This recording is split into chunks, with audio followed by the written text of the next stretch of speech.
আমার আজকের নিবেদন শরৎচন্দ্র চট্টোপাধ্যায়ের মহেশ গল্প। আসুন শুরু করা যাক। গ্রামের নাম কাশীপুর। গ্রাম ছোট, জমিদার আরও ছোট, তবু দাপটে তার প্রজারা টু শব্দটি করিতে পারে না, এমনই প্রতাপ। ছোট ছেলের জন্মতিথি পূজা। পূজা সারিয়া তর্করত্ন দ্বিপ্রহর বেলায় বাটি ফিরিতেছিলেন। বৈশাখ শেষ হইয়া আসে, কিন্তু মেঘের ছায়াটুকু কোথাও নাই। অনাবৃষ্টির আকাশ হইতে যেন আগুন ঝরিয়া পড়িতেছে। সম্মুখের দিগন্তজোড়া মাঠখানা জ্বলিয়া পুড়িয়া ফুটিফাটা হইয়া আছে, আর সেই লক্ষ্য ফাটল দিয়া ধরিত্রীর বুকের রক্ত নিরন্তর ধোঁয়া হইয়া উড়িয়া যাইতেছে। অগ্নিশিখার মতো তাহাদের সর্পিল ঊর্ধ্বগতির প্রতি চাহিয়া থাকিলে মাথা ঝিমঝিম করে, যেন নেশা লাগে। ইহার এই সীমানায় পথের ধারে গফুরজোলার বাড়ি। তার মাটির প্রাচীর পড়িয়া গিয়া প্রাঙ্গণ আসিয়া পথে মিশিয়াছে, এবং অন্তঃপুরের লজ্জাসম্ভ্রম পথিকের করুণায় আত্মসমর্পণ করিয়া নিশ্চিন্ত হইয়াছে।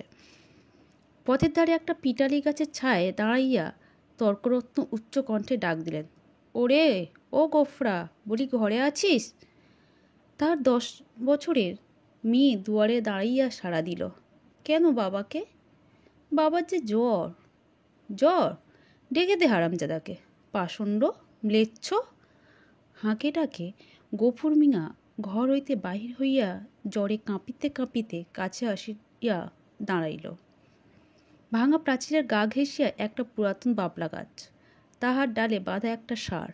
তর্করত্ন দেখাইয়া কহিলেন, ওটা হচ্ছে কি শুনি? এই হিঁদুর গা, ব্রাহ্মণ জমিদার, সে খেয়াল আছে? তার মুখখানা রাগে ও রৌদ্রের ঝাঁঝে রক্তবর্ণ, সুতরাং সে মুখ দিয়া তপ্ত খড়বাক্যই বাহির হইবে। কিন্তু হেতুটা বুঝিতে না পারিয়া গফুর শুধু চাহিয়া রইল। তর্করত্ন বলিলেন, সকালে যাবার সময় দেখে গেছি বাঁধা, দুপুরে যে ফেরবার পথে দেখছি তেমনি ঠাই বাঁধা। গোহত্যা হলে যে কর্তা তোকে জ্যান্ত কবর দেবে, সে বামুন নয়। কি করব বাবা ঠাকুর, বড় লাচারে পড়ে গেছি। কদিন থেকে গায়ে জ্বর, দড়ি ধরে যে 2 ফুটো খাইয়ে আনবো, তা মাথা ঘুরে পড়ে যায়।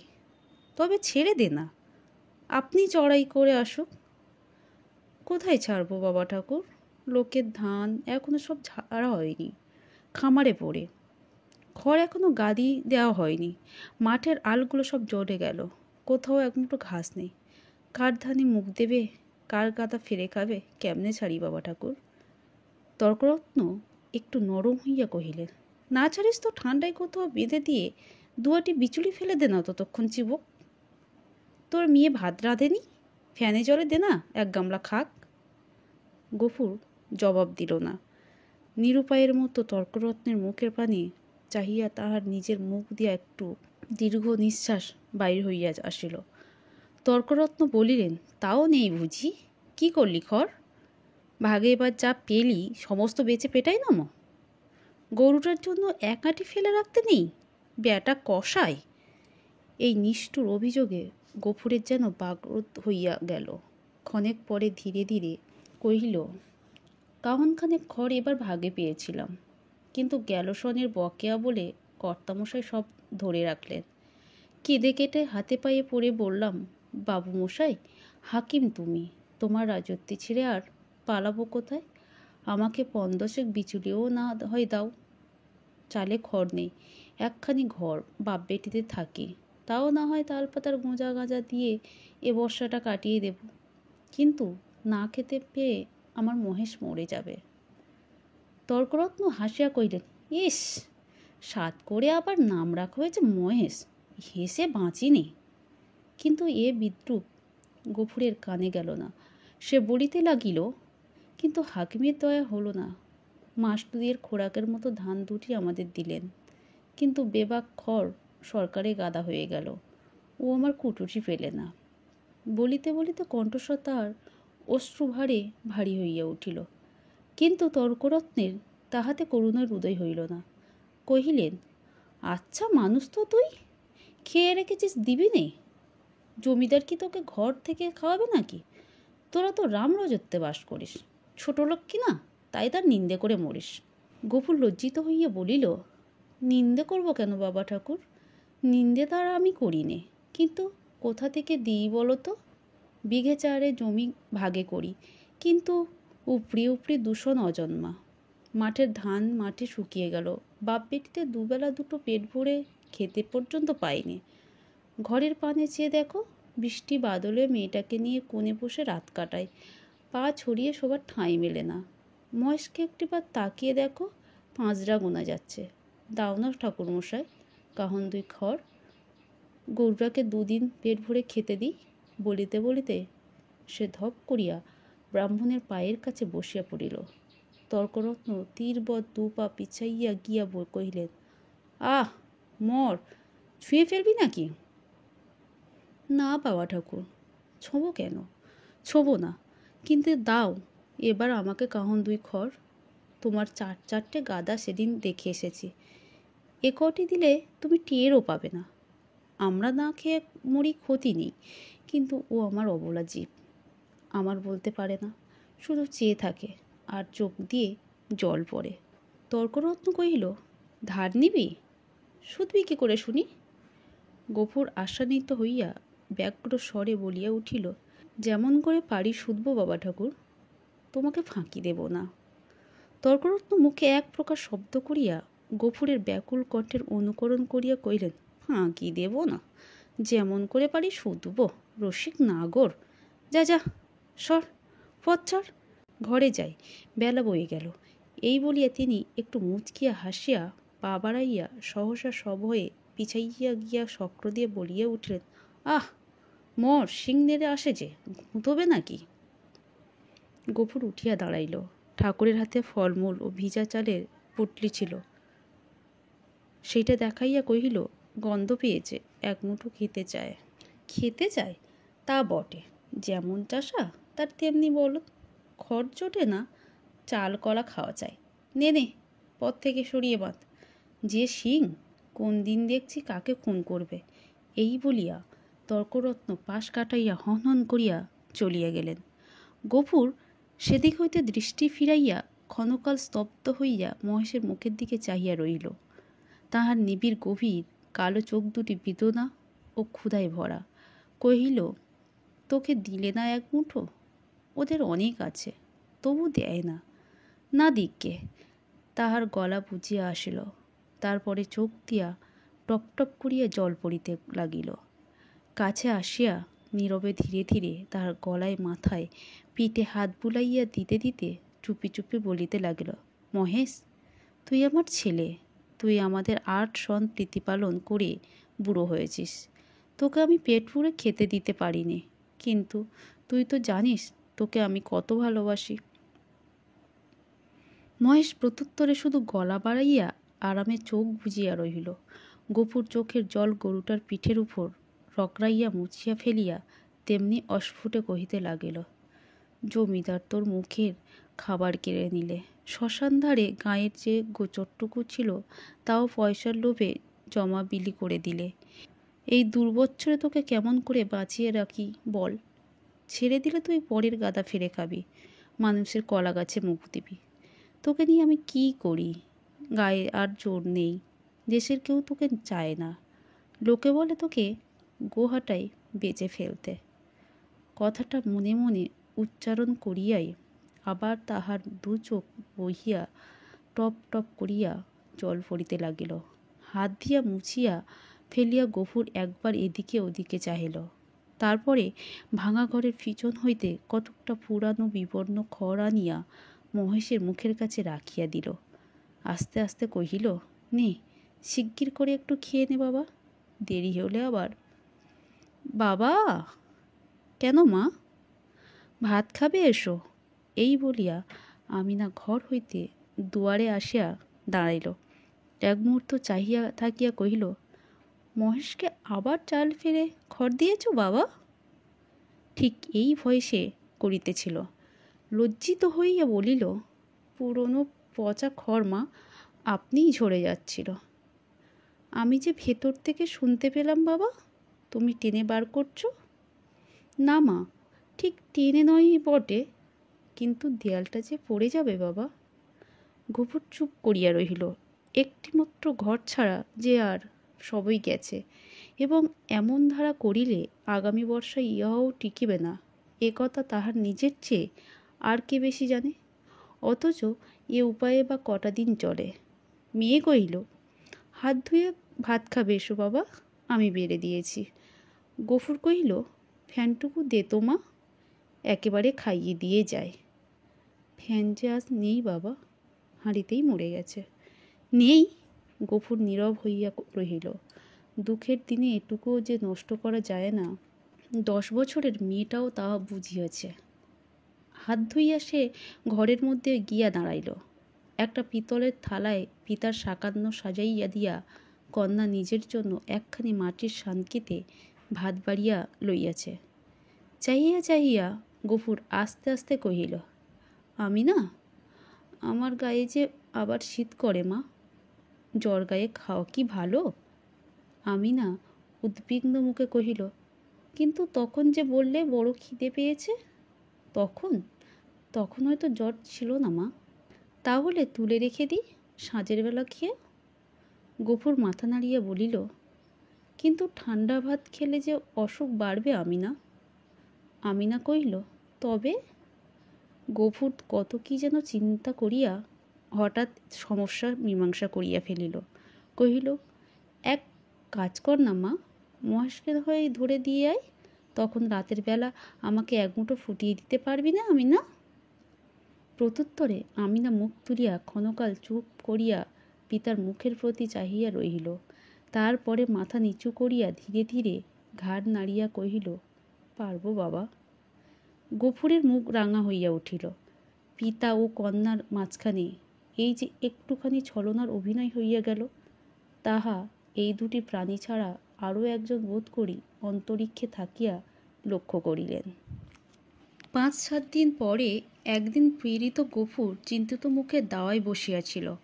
তাহার মহেশ কাল হইতে এখনো পর্যন্ত ঘরে ফিরে নাই। নিজে সে শক্তিহীন, তাই আমিনা সকাল হইতে সর্বত্র খুঁজিয়া বেড়াইতেছে। পরন্ত বেলায় সে ফিরিয়া আসিয়া বলিল, শুনেছ বাবা, মানিক ঘোষেরা মহেশকে আমাদের থানায় দিয়েছে। গফুর কহিল, দূর পাগলি। হ্যাঁ বাবা, সত্যি। তাদের চাকর বললে, তোর বাপকে বলগে যা দরিয়াপুরে ঘোঁয়ারে খোঁজ দে। কী করেছিল সে? তাদের বাগানে ঢুকে গাছপালা নষ্ট করেছে বাবা। গফুর স্তব্ধ হইয়া বসিয়া রহিল। মহেশের সম্বন্ধে সে মনে মনে বহু প্রকার দুর্ঘটনা কল্পনা করিয়াছিল, কিন্তু এ আশঙ্কা ছিল না। সে যেমন নিরীহ তেমনি গরিব, সুতরাং প্রতিবেশী কেউ তাহাকে এত বড় শাস্তি দিতে পারে এ ভয় তাহার হয় নাই। বিশেষত মানিক ঘোষ। গোব্রাহ্মণে ভক্তি তাহার এ অঞ্চলে বিখ্যাত। মেয়ে কহিল, বেলা যে পড়িয়ে এলো বাবা, মহেশকে আনতে যাবে না? গফুর বলিল, না। কিন্তু তারা যে বললে 3 দিন হলেই পুলিশের লোক তাকে গোহাটায় বেঁচে ফেলবে। গফুর কহিল, ফেলুক গে। গোহাটা বস্তুটা যে ঠিক কি আমিনা তাহা জানিত না, কিন্তু মহেশের সম্পর্কে ইহার উল্লেখ মাত্রেই তাহার পিতা যে কিরূপ বিচলিত হইয়া উঠিল ইহা সে বহুবার লক্ষ্য করিয়াছে। কিন্তু আজ সে আর কোনো কথা না কইয়া আস্তে আস্তে চলিয়া গেল। রাত্রের অন্ধকারে লুকাইয়া গফুর বংশীর দোকানে আসিয়া কহিল, খুড়ো, একটা টাকা দিতে হবে। এই বলিয়া সে তাহার পিতলের থালাটি বসিবার মাচার নিচে রাখিয়া দিল। এই বস্তুটির ওজন ইত্যাদি বংশীর সুপরিচিত। বছর 2-এর মধ্যে সে বার-5 ইয়াকে বন্ধক রাখিয়া একটি করিয়া টাকা দিয়াছে, অতএব আজও আপত্তি করিল না। পরদিন যথাস্থানে আবার মহেশকে দেখা গেল। সেই বাবলাতলা, সেই দড়ি, সেই খুঁটা, সেই তৃণহীন শূন্য আধার, সেই ক্ষুধাতুর কালো চোখের সজল উৎসুক দৃষ্টি। একজন বুড়া গোছের মুসলমান তাহাকে অত্যন্ত তীব্র চক্ষু দিয়া পর্যবেক্ষণ করিতেছিল। অদূরে একধারে 2টি হাঁটু জড়ো করিয়া গফুর মিয়া চুপ করিয়া বসিয়াছিল। পরীক্ষা শেষ করিয়া বুড়া চাদরের খুঁট হইতে একখানি 10 টাকার নোট বাহির করিয়া তাহার ভাঁজ খুলিয়া বারবার মসৃণ করিয়া লইয়া তাহার কাছে গিয়া কহিল, আর ভাঙব না, এই পুরোপুরি দিলাম, নাও। গফুর হাত বাড়াইয়া গ্রহণ করিয়া তেমনি নিঃশব্দেই বসিয়া রহিল। যে দুইজন লোক সঙ্গে আসিয়াছিল তাহারা গরুর দড়ি খুলিবার উদ্যোগ করিতেই কিন্তু সে অকস্মাৎ সোজা উঠিয়া দাঁড়াইয়া উদ্ধত কণ্ঠে বলিয়া উঠিল, দড়িতে হাত দিও না বলছি, খবরদার বলছি, ভালো হবে না। তাহারা চমকিয়া গেল। বুড়া আশ্চর্য হইয়া কহিল, কেন? গফুর তেমনি রাগিয়া জবাব দিল, কেন আবার কি? আমার জিনিস আমি বেচব না, আমার খুশি। এই বলিয়া সে নোটখানা ছুঁড়িয়া ফেলিয়া দিল। তাহারা কহিল, কাল পথে আসতে বায়না নিয়ে এলে যে, এই নাও না তোমাদের বায়না ফিরিয়ে। এই বলিয়া সে ট্যাঁক হইতে 2টা টাকা বাহির করিয়া ঝনাত করিয়া ফেলিয়া দিল। একটা কলহ বাঁধিবার উপক্রম হয় দেখিয়া বুড়া হাসিয়া ধীরভাবে কহিল, চাপ দিয়ে আর 2 টাকা বেশি নেবে, এই তো? দাও হয়ে, পানি খেতে ওর মেয়ের হাতে 2 টাকা দাও, কেমন? এই না? না, কিন্তু এর বেশি কেউ একটা আতলা দেবে না, তা জানো? গফুর সজোরে মাথা নাড়িয়া কহিল, না। বুড়া বিরক্ত হইল, কহিল, না তো কি, চামড়াটাই যা দামে বিকোবে, নইলে মাল আর আছে কি? তোবা তোবা। গফুরের মুখ দিয়া হঠাৎ একটা বিশ্রী কটু কথা বাহির হইয়া গেল এবং পরক্ষণেই সে ছুটিয়া গিয়া নিজের ঘরে ঢুকিয়া চিৎকার করিয়া শাসাইতে লাগিল যে তাহারা যদি অবিলম্বে গ্রাম ছাড়িয়া না যায় তো জমিদারের লোক ডাকিয়া জুতা পেটা করিয়া ছাড়িবে। হাঙ্গামা দেখিয়া লোকগুলো চলিয়া গেল, কিন্তু কিছুক্ষণেই জমিদারের সদর হইতে তাহার ডাক পড়িল। গফুর বুঝিল এ কথা কর্তার কানে গিয়াছে। সদরে ভদ্র অভদ্র অনেকগুলি ব্যক্তি বসিয়াছিল। শিবুবাবু চোখ রাঙা করিয়া কহিলেন, গোফরা, তোকে যে আমি কি সাজা দেব ভেবে পাইনি। কোথায় বাস করে যাচ্ছিস জানিস? গফুর হাত জোর করিয়া কহিল, জানি, আমরা খেতে পাইনি, নইলে আজ আপনি যা জরিমানা করতেন আমি না করতাম না।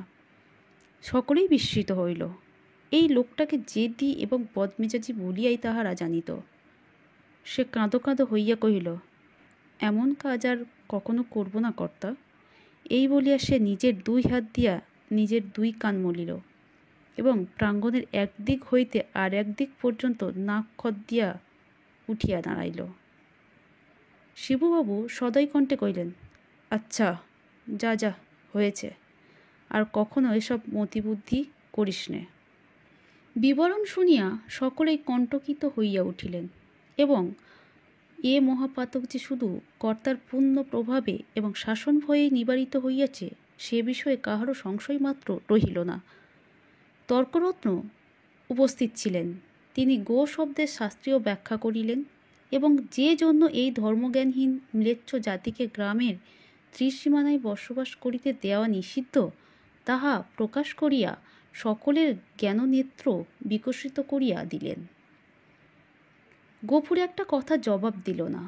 যথার্থ প্রাপ্য মনে করিয়া অপমান ও সকল তিরস্কার সবিনয়ে মাথা পাতিয়া লইয়া প্রসন্ন চিত্তে ঘরে ফিরিয়া আসিল। প্রতিবেশীদের গৃহ হইতে ফ্যান চাহিয়া আনিয়া মহেশকে খাওয়াইল এবং তাহার গায়ে মাথায় ও শিঙে বারংবার হাত বুলাইয়া অস্ফুটে কত কথাই বলিতে লাগিল। জ্যৈষ্ঠ মাস শেষ হইয়া আসিল। রৌদ্রের যে মূর্তি একদিন শেষ বৈশাখে আত্মপ্রকাশ করিয়াছিল সে যে কত ভীষণ, কত বড় কঠোর হইয়া উঠিতে পারে তাহা আজিকার আকাশের প্রতি না চাহিলে উপলব্ধি করাই যায় না। কোথাও যেন করুণার আভাস পর্যন্ত নাই।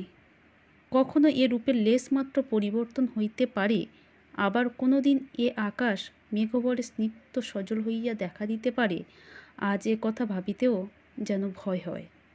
মনে হয় সমস্ত প্রজ্বলিত নভস্তর ব্যাপিয়া যে অগ্নি অহরহ ঝরিতেছে ইহার অন্ত নাই, সমাপ্তি নাই। সমস্ত নিঃশেষে দগ্ধ হইয়া না গেলে ই আর থামিবে না। এমনি দিনে দ্বিপ্রহর বেলায় গফুর ঘরে ফিরিয়া আসিল। পরের দ্বারে জনমজুর খাটা তাহার অভ্যাস নয়, এবং মাত্র 3-4-5 তার জ্বর থামিয়াছে। কিন্তু দেহ যেমন দুর্বল তেমনি শ্রান্ত। তবুও আজ সে কাজের সন্ধানে বাহির হইয়াছিল। কিন্তু এই প্রচণ্ড রৌদ্র কেবল তাহার মাথার উপর দিয়া গিয়াছে, আর কোনো ফল হয় নাই। ক্ষুধায়, পিপাসায় ও ক্লান্তিতে সে প্রায় অন্ধকার দেখিতেছিল। প্রাঙ্গণে দাঁড়াইয়া ডাক দিল, আমিনা, ভাত হয়েছে রে? মেয়ে ঘর হইতে আস্তে আস্তে বাহির হইয়া নিরুত্তরে খুঁটি ধরিয়া দাঁড়াইল। জবাব না পাইয়া গফুর চেঁচাইয়া কহিল, হয়েছে ভাত? কি বললি? হয়নি? কেন শুনি? চাল নেই বাবা, চাল নেই। সকালে আমাকে বলিসনি কেন? তোমাকে রাত্রিরে যে বলেছিল। গফুর মুখ ভেঙাইয়া তার কণ্ঠস্বর অনুকরণ করিয়া কহিল, রাত্রিরে যে বলেছিল? রাত্রিরে বললে কারুর মনে থাকে? নিজের কর্কশ কণ্ঠে ক্রোধ তার দ্বিগুণ বাড়িয়া গেল। মুখ অধিকতর বিকৃত করিয়া বলিয়া উঠিল, চাল থাকবে কি করে? রোগা বাপ খাক আর না খাক, বুড়ো মেয়ে 4-5 করে ভাত গিলবি। এবার থেকে চাল আমি কুলুপ বন্ধ করে বাইরে যাব।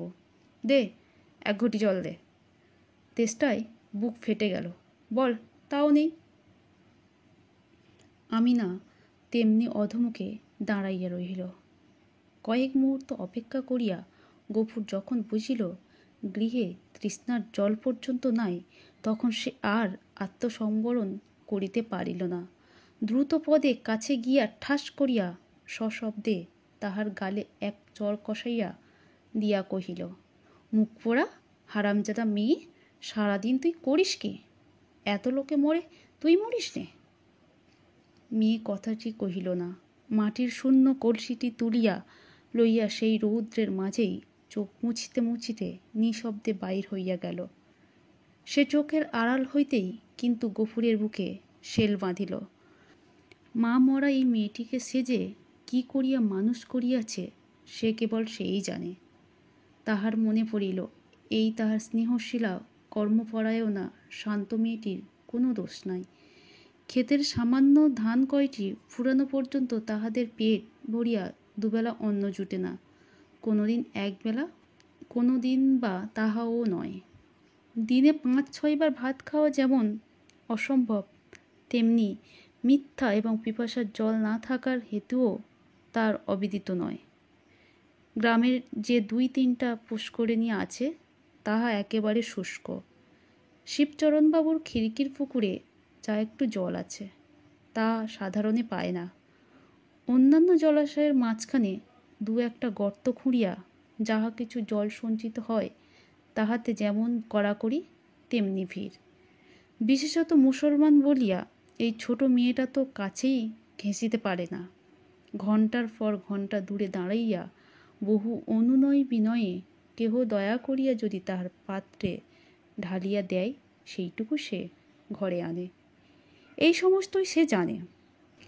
হয়তো আজ জল ছিল না, কিংবা কাড়াকাড়ির মাঝখানে কেউ মেয়েকে তাহার কৃপা করিবার অবসর পায় নাই। এমনি কিছু একটা হইয়া থাকিবে নিশ্চয় বুঝিয়া তাহার নিজের চোখেও জল ভরিয়া আসিল। এমনি সময়ে জমিদারের পেয়াদা যমদূতের ন্যায় আসিয়া প্রাঙ্গণে দাঁড়াইল।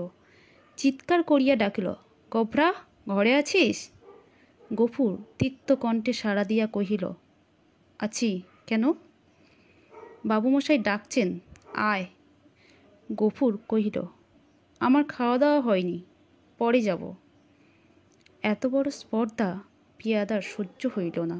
সে কুৎসিত একটা সম্বোধন করিয়া কহিল, বাবুর হুকুম জুতো মারতে মারতে টেনে নিয়ে যেতে। গফুর দ্বিতীয়বার আত্মবিস্মৃত হইল। সেও একটা দুর্বাক্য উচ্চারণ করিয়া কহিল, মহারানীর রাজত্বে কেউ কারো গোলাম নয়, খাজনা দিয়ে বাস করি, আমি যাব না। কিন্তু সংসারে অত ক্ষুদ্রের অত বড় দোহাই দেওয়া শুধু বিফল নয়, বিপদের কারণ। রক্ষা এই যে অত ক্ষীণকণ্ঠ অত বড় কানে গিয়া পৌঁছায় না, না হইলে তাহার মুখের অন্ন ও চোখের নিদ্রা 2 ঘুচিয়া যাইত। তাহার পরে কি ঘটিল বিস্তারিত করিয়া বলার প্রয়োজন নাই। কিন্তু ঘণ্টাখানেক পরে যখন সে জমিদারের সদর হইতে ফিরিয়া ঘরে গিয়া নিঃশব্দে শুইয়া পড়িল, তখন তার চোখ মুখ ফুলিয়া উঠিয়াছে। তাহার এত বড় শাস্তির হেতু প্রধানত মহেশ। গফুর বাটি হইতে বাহির হইবার পরে সেও দড়ি ছিঁড়িয়া বাহির হইয়া পড়ে এবং জমিদারের প্রাঙ্গণে ঢুকিয়া ফুল গাছ খাইয়াছে। ধান শুকাইতেছিল, তাহা ফেলিয়া ছড়াইয়া নষ্ট করিয়াছে। পরিশেষে ধরিবার উপক্রম করায় বাবুর ছোট মেয়েকে ফেলিয়া দিয়া পলায়ন করিয়াছে। এরূপ ঘটনা এই প্রথম নয়, ইতিপূর্বেও ঘটিয়াছে। শুধু গরিব বলিয়াই তাহাকে মাপ করা হইয়াছিল। পূর্বের মতো এবারও সে আসিয়া হাতে পায়ে পড়িলে হয়তো ক্ষমা করা হইত, কিন্তু সে যে কর দিয়া বাস করে বলিয়া কাহারও গোলাম নয় বলিয়া প্রকাশ করিয়াছে। প্রজার মুখের এত বড় স্পর্ধা জমিদার হইয়া শিবচরণবাবু কোনো মতেই সহ্য করিতে পারেন নাই। সেখানে সে প্রহার ও লাঞ্ছনার প্রতিবাদ মাত্র করে নাই, সমস্ত মুখ বুজিয়া সহিয়াছে। ঘরে আসিয়াও সে তেমনি নিঃশব্দে পড়িয়া রহিল। ক্ষুধা তৃষ্ণার কথা তাহার মনে ছিল না, কিন্তু বুকের ভিতরটা যেন বাহিরের মধ্যাহ্ন আকাশের মতোই জ্বলিতে লাগিল। এমন কতক্ষণ কাটিল তাহার হুঁশ ছিল না, কিন্তু প্রাঙ্গণ হইতে সহসা তার মেয়ের আর্ত কণ্ঠ কানে যাইতেই সে সবেগে উঠিয়া দাঁড়াইল এবং ছুটিয়া বাহিরে আসিতে দেখিল আমিনা মাটিতে পড়িয়া এবং বিক্ষিপ্ত ভাঙা ঘট হইতে জল ঝরিয়া পড়িতেছে, আর মহেশ মাটিতে মুখ দিয়া সেই জল মরুভূমির মতো যেন শুষিয়া খাইতেছে। চোখের পলক পড়িল না। গফুর দিক বিদিক জ্ঞানশূন্য হইয়া গেল। মেরামত করিবার জন্য কাল সে তাহার লাঙলের মাথাটা খুলিয়া রাখিয়াছিল, তাহাই দুই হাতে গ্রহণ করিয়া সে মহেশের অবনত মাথার উপরে সজোরে আঘাত করিল। একটিবার মাত্র মহেশ মুখ তুলিবার চেষ্টা করিল, তাহার পরেই তাহার অনাহার ক্লিষ্ট শীর্ণ দেহ ভূমিতলে লুটাইয়া পড়িল। চোখের কোণ বাহিয়া কয়েক বিন্দু অশ্রু ও কান বাহিয়া ফোঁটা কয়েক রক্ত গড়াইয়া পড়িল। বারদুই সমস্ত শরীরটা তাহার থরথর করিয়া কাঁপিয়া উঠিল। তারপরে সম্মুখ ও পশ্চাতের পা দুটো তাহার যতদূর যায় প্রসারিত করিয়া দিয়া মহেশ শেষ নিঃশ্বাস ত্যাগ করিল। আমিনা কাঁদিয়া উঠিয়া বলিল, কি করলে বাবা, আমাদের মহেশ যে মরে গেল। গফুর নড়িল না, জবাব দিল না, শুধু নির্নিমেষ চক্ষে আর একজোড়া নিমেষহীন গভীর কালো চক্ষের পানে চাহিয়া পাথরের মতো নিশ্চল হইয়া রহিল। ঘণ্টা দুয়ের মধ্যে সংবাদ পাইয়া গ্রামান্তরের মুচির দল আসিয়া জুটিল। তাহারা বাঁশে বাঁধিয়া মহেশকে ভাগাড়ে লইয়া চলিল। তাহাদের হাতে ধারালো চকচকে ছুরি দেখিয়া গফুর শিহরিয়া চক্ষু মুদিল, কিন্তু একটা কথাও কহিল না। পাড়ার লোকে কহিল, তর্করত্নের কাছে ব্যবস্থা নিতে জমিদার লোক পাঠিয়েছেন। প্রাচিত্তিরের খরচ জোগাতে এবার তোকে না ভিটে বেচতে হয়। গফুর এ সকল কথারও উত্তর দিল না, দুই হাঁটুর উপর মুখ রাখিয়া ঠাই বসিয়া রহিল। অনেক রাত্রে গফুর মেয়েকে তুলিয়া কহিল, আমিনা, চল আমরা যাই। সে দাওয়াই ঘুমাইয়া পড়িয়াছিল। চোখ মুছিয়া উঠিয়া বসিয়া কহিল, কোথায় বাবা? গফুর কহিল, ফুলবেড়ে চট করে কাজ করতে। মেয়ে আশ্চর্য হইয়া চাহিয়া রহিল। ইতিপূর্বে অনেক দুঃখেও পিতা তাহার কলে কাজ করিতে রাজি হয় নাই। সেখানে ধর্ম থাকে না, মেয়েদের ইজ্জত আব্রু থাকে না, এ কথা সে বহুবার শুনিয়াছে। গফুর কহিল, দেরি করিস নে মা, চল, অনেক পথ হাঁটতে হবে। আমিনা জল খাইবার ঘটি ও পিতার ভাত খাইবার পিতলের থালাটি সঙ্গে লইতেছিল। গফুর নিষেধ করিল, ওসব থাক মা, ওতে আমার মহেশে প্রাচিত্তির হবে। অন্ধকার গভীর নিশীথে সে মেয়ের হাত ধরিয়া বাহির হইল। এ গ্রামে আত্মীয় কেহ তাহার ছিল না, কাহাকেও বলিবার কিছু নাই।